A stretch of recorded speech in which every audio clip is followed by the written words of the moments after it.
I am delighted to welcome Dr. Rebecca Altman, a writer and sociologist whose work explores the social history of chemistry, plastics, and pollution. I first met Rebecca when she was a PhD student at Braude University, and we asked her to interview the women in our Cape Cod breast cancer and environment study. The women had volunteered to let us test their house dust, air, and urine samples for 87 endocrine-disrupting compounds. More people we engaged to pee in a cup. For 30 of the compounds, these were the first measurements indoors in the US.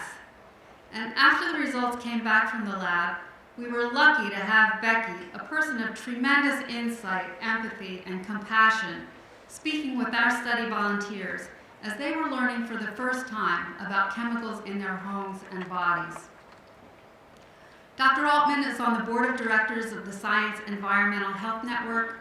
She's written for The Atlantic and Orion and many other publications. You can see her brilliant TED Talk on her website. She's working on a book about plastics, and I can't wait to read it.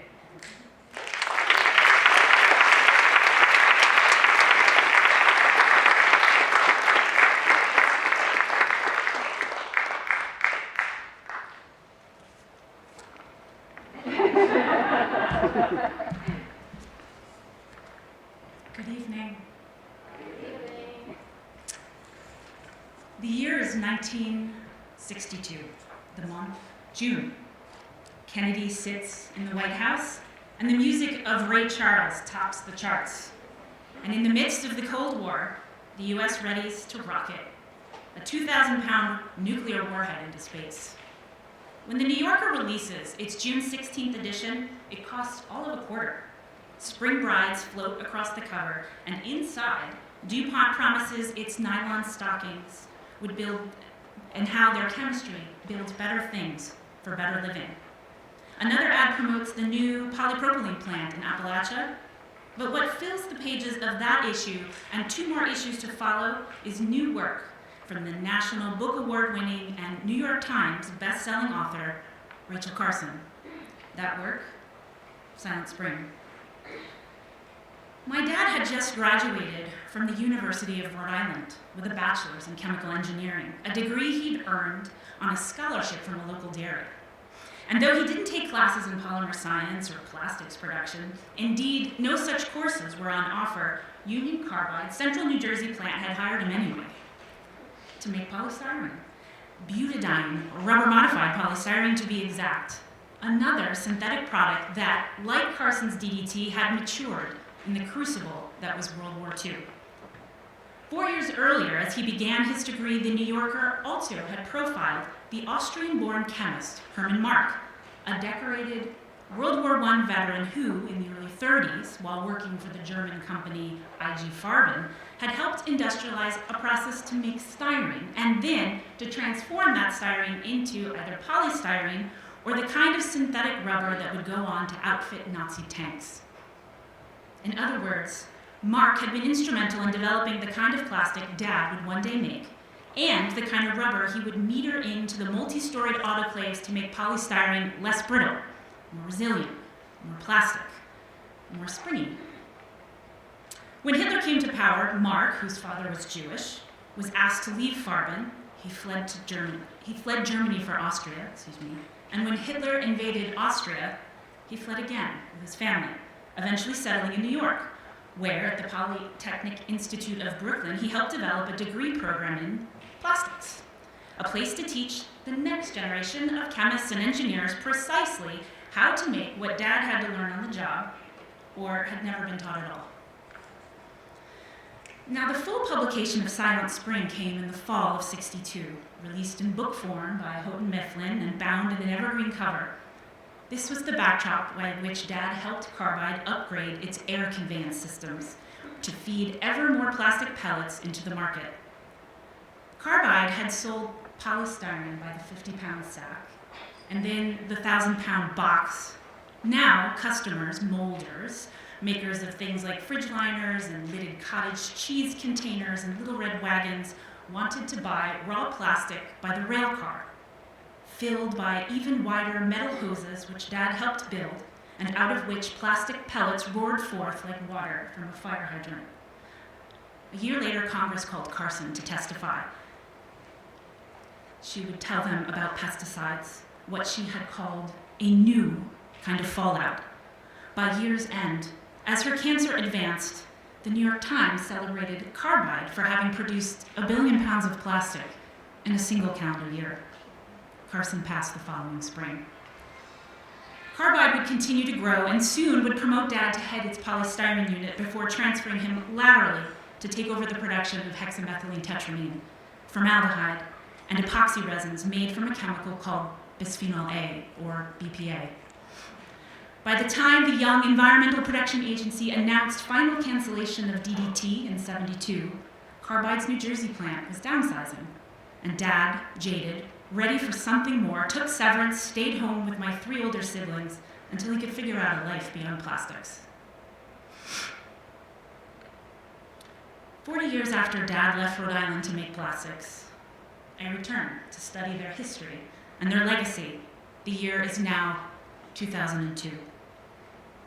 Dad has survived a run-in with cancer, and Carson was facing a new wave of vilification, this time from the tobacco industry, who saw in the DDT story, which in their version, Carson had prioritized birds over people, was a way to divert public attention off secondhand smoke and to paint all of the regulation of the post-Carson era as an overreach. It would take me 6 years to earn a degree in environmental sociology. 2 of those were funded by a fellowship. But to pay for the other 4, I either had to help Brown faculty to teach their courses or conduct their research, and in my case, and to my great fortune, my mentors were collaborators with the Silent Spring Institute. The scientists at Silent Spring Institute had just visited over 100 women's homes, as Julie just told you, and they'd collected dust bunnies from beneath the televisions, grabbed air samples from the basement, biopsied the foam in couch cushions, and then collected biological specimens from household members. You now know what that means. All of this was then analyzed for the presence of nearly 100 synthetic chemicals, things like DDT and its metabolites, as well as flame retardants and plasticizers and other chemical classes known or suspected to interfere with the intricate signaling of the hormone system, what regulates everything from metabolism to immunity to fertility to development. Carson once wrote how, from a distance, when you look through a narrow window, you can't see much. Maybe a sliver of light, a flash of movement, but you getting low and close, and through that same narrow window, the whole universe becomes visible. What the Silent Spring Institute showed us was that in the minuscule molecules bound to dust, floating in breath, circulating among and within us was nothing short of Carson's web of interwoven lives, a network of people and places and refineries and plants and drill pads. What comes into view is how plastics is a system held up by petrochemicals, some of which are toxic, all of which make plastics perform, make plastics possible. It's a system in which we live out our days, a system that has introduced swift, sweeping changes over the course of just 3 or 4 generations, a system that is unjust and uneven in its harms, and too quick for the slow grinding machinery of human evolution to adapt. This was also how I learned the concept body burden, the idea that bodies are a sink for pollutants, which can be measured, monitored like any other environmental media. Bodies like water bodies, rivers, and veins like rivers. It was while tracking body burden's history that I came to first read Silent Spring, in which Carson, ahead of her time, had alerted the public to DDT's uptake. She called it storage. It was Carson who, in Silent Spring, began to translate the lexicon, the language born of the nuclear age, to make sense of this parallel synthetic one, which was, in its own way, likewise time-bombing the future, a time delay stretching out between exposure and effect. Today, we speak of background levels and plastics half-lives and plastic hotspots and petrochemical sacrifice zones and legacy pollutants, as well as body burden. Carson understood from the scientific and medical literature of her day that the body archives DDT. Among her cited sources, a 1951 study by an FDA scientist named Edwin Laug, who had reported on DDT levels in adipose tissue collected from autopsies and biopsies in California, and breast milk supplies collected, so far as I can tell, from 32 African American women who'd given birth in a segregated DC hospital. Carson advocated for the inherent right to know. And it was in the spirit of this ethic that Silent Spring Institute endeavored to do what Laug likely hadn't, which is to inform those who'd given samples, or from whom samples had been taken, what had been found inside them, what wisdom scientists had gleaned from their bodies, what public benefit had accrued. Silent Spring Institute instead had returned individual results to every research participant who had wanted them.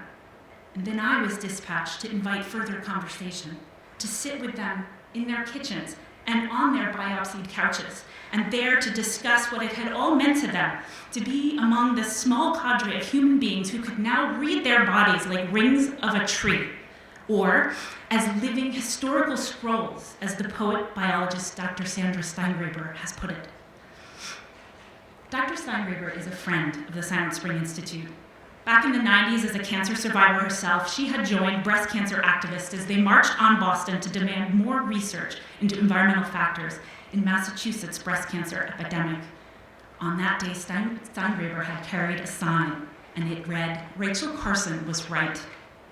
A nod to the way she'd synthesized science years before the science of endocrine disruption and epigenetics bloomed human understanding of the mechanisms by which humans could promote disease among their own kind. And it was Steingraber who the Library of America tapped to curate the 2-volume set of Carson's entire body of work, which now ensures Carson, 60 years on, will never go out of print, that her words will live on into perpetuity to ensure there's something to pass forward along with all of the legacy of the persistent chemicals about which she wrote. It was in a writing workshop with Dr. Steingraber, a blessed week in which the spring before I graduated, I wrote under her guidance, that I first learned to read Silent Spring as a literary model. Steingraber taught me to listen for its meter, the rhythms, the variations in emphasis and tone that Carson used to drive home her point. It was by studying Carson that Steingraber had learned the art of environmental storytelling, and it was through Steingraber that Carson's teachings passed to me, though I didn't know, not then, that I had a story to tell. Plastics run in my blood. I am the daughter of a plastics maker. Thanks to the work of the Silent Spring Institute and their colleagues, I now have a keener understanding of our shared legacy. There is a growing body of evidence about the body burden of plastics-associated pollutants and their building blocks, things like plasticizers and UV stabilizers and flame retardants, which are added to plastics and to foams. Even Dad's BPA has been found in me by the Silent Spring Institute. Now, it is 2022. In March, the first peer-reviewed literature confirmed microplastics are in human blood. And then, last week, another paper in the journal Polymers. Microplastics are in human breast milk, too. Earlier this year, scientists also concluded that Earth has exceeded yet another planetary boundary, the one for chemical pollution, so-called novel entities. The products of scaled industrial technologies, notably highly persistent pesticides and plastics and more, and that in their cascading effects, they will outlast you and me and our shared time here. Yet plastics production is set to quadruple by the time my children are my age, even as the legacy of DDT lives on in the places where it had been made.